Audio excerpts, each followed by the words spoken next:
नमस्कार, मैं हूं श्वेता झा और आप देख रहे हैं हमारा ये खास कार्यक्रम धर्म। नवरात्र में हर ओर जय माता दी की गूंज सुनाई दे रही है। पूरा देश माता की भक्ति में डूबा हुआ है और ऐसे में हम आज आपको दर्शन कराएंगे मध्य प्रदेश के सीहोर सलकनपुर में विराजने वाली मां विजयासन भव्य रूप की।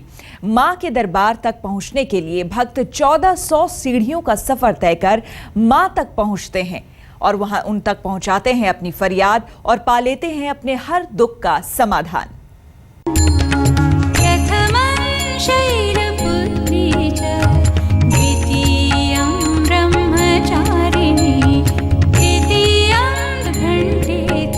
आस्था की ये डगर जिस ओर बढ़ रही है वो मंजिल है शक्ति और भक्ति का वो धाम जहाँ कोई पुकार कभी अनसुनी नहीं रहती।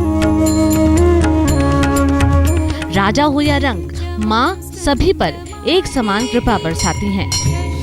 भक्तों के बढ़ते हुए कदम जैसे ही इस धाम की परिधि को छूते हैं, पूरा शरीर मानो माँ भगवती की शक्ति से भर उठता है, क्योंकि ये वो जगह है जहाँ माँ विजयासन सुंदर पहाड़ पर अपने परम दिव्य रूप में आसीन है।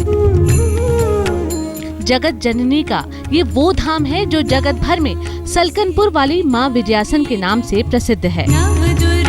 मध्य प्रदेश की राजधानी भोपाल से करीब 75 किलोमीटर दूर और नर्मदा के तट से लगे धार्मिक नगर होशंगाबाद से महज 35 किलोमीटर के फासले पर छोटा सा नगर सलकनपुर, जहां विंध्य पर्वत की इस सुंदर श्रृंखला पर एक छोटी सी पहाड़ी पर स्थित है मां का ये सिद्ध पीठ, जहां दूर दूर से भक्त आते हैं और मां से मनचाही मुराद पाते हैं। तभी तो मां तक पहुंचने के लिए पहाड़ी में बनी इन 1400 सीढ़ियां जय माता दी के जयकारे के साथ चढ़ जाते हैं। सलकनपुर में विराजी सिद्धेश्वरी मां विजयासन की ये स्वयंभू प्रतिमा माता पार्वती की है, जो वात्सल्य भाव से अपनी गोद में भगवान गणेश को लिए बैठी हैं।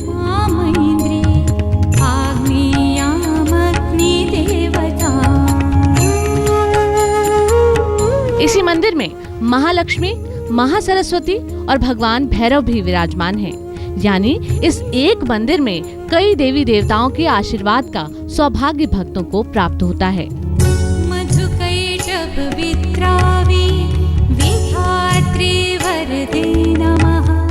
पुराणों के अनुसार देवी विजयासन माता पार्वती का ही अवतार हैं, जिन्होंने देवताओं के आग्रह पर रक्त बीज नामक राक्षस का वध कर संपूर्ण सृष्टि की रक्षा की थी। देवी विजयासन को कई भक्त कुल देवी के रूप में पूजते हैं। माँ जहाँ एक तरफ कुंवारी कन्याओं को मनचाहे जीवन साथी का आशीर्वाद देती हैं, वहीं संतान का वरदान देकर भक्तों की सूनी गोद भर देती हैं। तभी तो देवी के इस धाम का महत्व किसी शक्तिपीठ से कम नहीं है।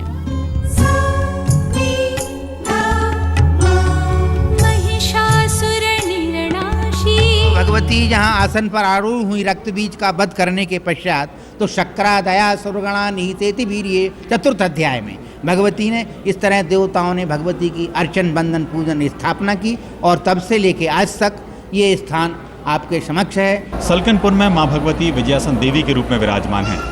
पौराणिक मान्यता ये है कि रक्त बीज राक्षस के वध करने के बाद देवी ने यहाँ पर तपस्या की थी। सैकड़ों की तादाद में यहाँ श्रद्धालु आते हैं, उनकी मनोकामना पूरी होती है। यह स्थान 51 शक्ति पीठों में से तो नहीं है, लेकिन इसका महत्व उससे कम भी नहीं है।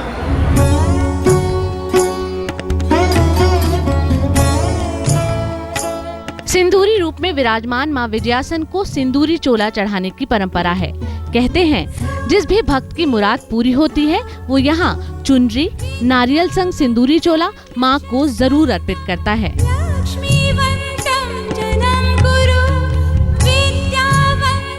वैसे तो साल भर देवी विजयासन के दरबार में भक्तों की भीड़ रहती है, लेकिन नवरात्र के दौरान इनके दर्शन का महत्व कुछ खास ही है।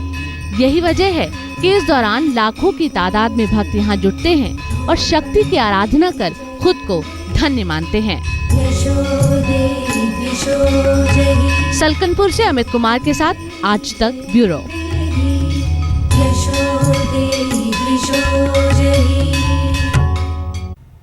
सलकनपुर में मां विजयासन के विराजने के पीछे की क्या है कहानी और मां के दरबार में क्या है पूजा का विधि विधान, चलिए जानते हैं।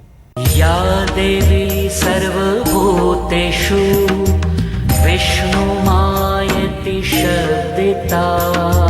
या देवी सर्वभूतेषु विष्णुमायति शब्दिता। भक्ति में डूबे भक्तों को इंतजार है कि मिल जाए माँ की एक झलक, मिल जाए उनका आशीर्वाद और हो जाए उनकी कृपा, तो फिर कोई आस बाकी नहीं रहती, कोई कामना अधूरी नहीं रहती। इसी आस्था और विश्वास के साथ भक्तों के कदम उनको खींच लाते हैं उस दर तक जहां हारे हुए लोगों को मिलता है सहारा और होता है हर दुख दर्द का समाधान। शेर पे सवार होके आजा शेरा वालिए, शेर पे सवार होके आजा शेरा वालिए, शेर पे सवार होके आजा। माँ के इस धाम में आकर कुछ भक्त भाव विभोर हो जाते हैं तो कुछ माँ के प्रति अपना अधिकार जताते हुए मंदिर में अपने हाथ की छाप छोड़कर या स्वस्तिक बनाकर अपनी मनोकामना करते हैं।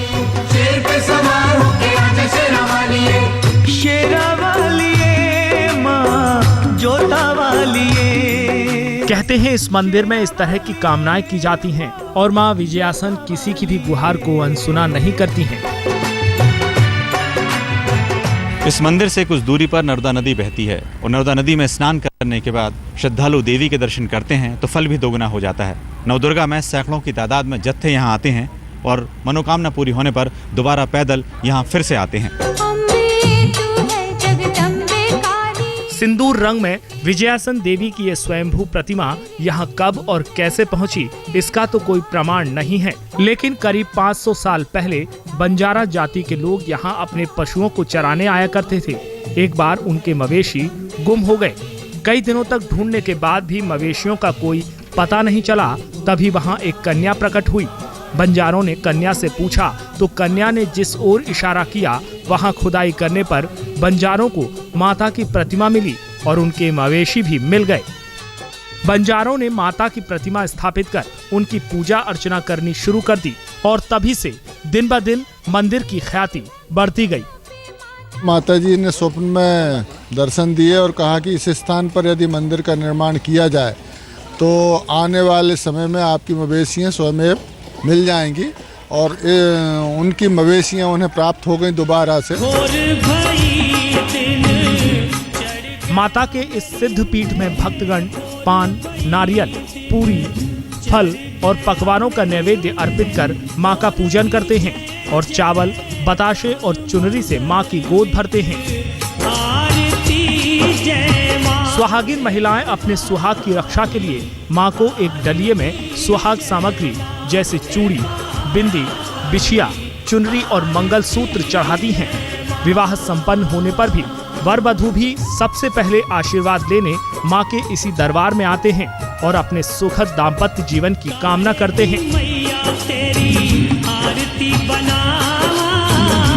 कुछ भक्त तो बढ़ चढ़कर यहाँ अपने नौनिहालों का मुंडन संस्कार कराते हैं। कहते हैं माँ के इस दरबार से कभी कोई भी भक्त खाली हाथ नहीं लौटा। माँ के दरबार में मिलने वाले भभूत का चमत्कार तो ऐसा है कि कितनी ही माँओं की सूनी गोद भर गई। तो माता जी की जय करती हूँ। वहाँ यहाँ पे जो भी आता है उसकी हर मनोकामना पूर्ण होती है और माँ से यहाँ से प्रार्थना करके जाती हूँ कि अगर मतलब मेरे फैमिली में एक लोग को बच्चा नहीं अगर हो जाए तो मैं फिर दोबारा दर्शन करने आऊँगी। और यहाँ मान्यता है कि मतलब हर लोगों की मनोकामनाएं पूर्ण होती है। मेरी भी मनोकामनाएं फैमिली में पूरी हुई है। बेटे नहीं थे उनको बेटे हुए हैं और आगे की फैमिली में भगवान से प्रार्थना करती हूँ कि पूरी हो।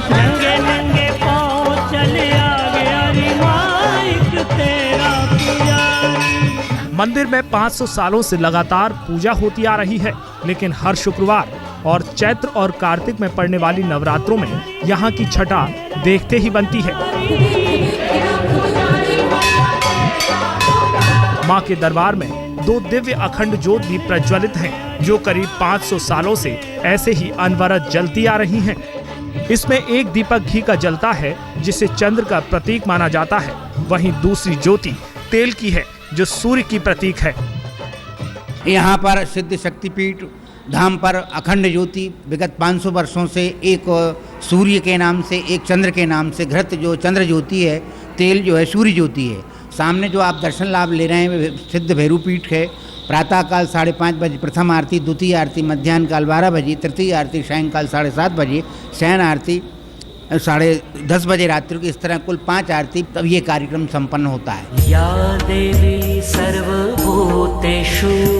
मान्यता है कि देवी के इस धाम में जो भी भक्त पूजा अर्चना स्तुति जप और यज्ञ का अनुष्ठान करता है और श्रद्धा भक्ति से देवी का ध्यान करता है तो उसे विजयासन माता अष्ट सिद्धियों, नवनिधियों और मनचाही कामना और ऐश्वर्य से परिपूर्ण कर देती हैं। अमित कुमार, सलकनपुर, आज तक। पहाड़ों पर कठिन रास्तों को तय कर भक्त पहुंचते हैं पावागढ़ शक्तिपीठ में। मां के 2 नेत्रों के दर्शनों के लिए मान्यता है कि नवरात्र में चुनरी चढ़ाकर मां से मांगी गई मुराद जरूर पूरी होती है। जयकारा आदि शक्ति जो शक्ति देती है जीवन के दुर्गम रास्तों पर बढ़ते रहने की।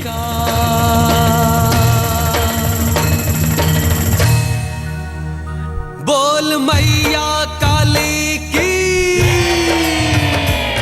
काली है मेरी माँ। जो बाधाओं के पहाड़ काटकर सहज राह बनाने की ऊर्जा देती है। उसी शक्ति की आराधना के लिए पहाड़ों को लांघता हुआ बढ़ रहा है आस्था का ये सैलाब। मां काली के उन दिव्य नेत्रों के दर्शन को आतुर हैं ये मुरझाए हुए चेहरे, जिनकी एक कृपा दृष्टि से खिल उठता है उनका संपूर्ण जीवन। बोलो शेरा वाली, जो पावागढ़ आए माँ के भद्र काली, काली है मेरी माँ। मां काली के दर्शन पूजन का क्रम छाछिया और दूधिया तालाब में स्नान के बाद आरंभ होता है।